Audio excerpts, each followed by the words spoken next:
সব কয়টা আন্দোলনে সর্বশক্তি নিয়ে নেতা থেকে শুরু করে কর্মী সমর্থক পর্যন্ত ছিল জামাত শিবির। বিএনপির নেতারা না থাকলেও কর্মীরা অনেকেই থাকতো, প্রায় সকলেই থাকতো বলা চলে। এই লড়াইগুলোতে নিজেদের তাগিদে তারা যুক্ত হইতো। আর পাশাপাশি একটা ইন্ডিপেন্ডেন্ট সোশ্যাল মিডিয়া ফোর্স তৈরি হয়েছিল, যেটা এখনো এক্সিস্ট করে, এখনো আছে, জিন্দা আছে। এই যে লড়াইগুলোতে জামাতের অংশগ্রহণ, লড়াইগুলোর একটা গুণগত পরিবর্তন করে দিছিল। সেটা হইতেছে রাজনৈতিক লড়াই পরিচালিত হইতেছে ইসলামী রাজনৈতিক চিন্তায় ভর কইরা।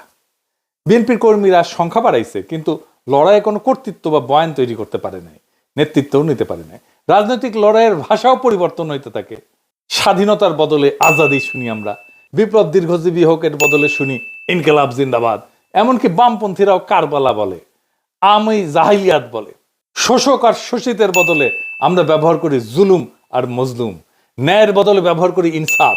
গণভবন দখল করাকে বলি আমরা ফতে গণভবন। লড়াইয়ের ভাষা দিয়ে বুঝতে পারবেন কারা লড়াইয়ের মূল শক্তি। এই লড়াইয়ের মূল শক্তি ছিল বাংলাদেশের ইসলামপন্থী রাজনৈতিক শক্তি। বিপুল পরিমাণে মাদ্রাসার ছাত্র শহীদ হয়েছে,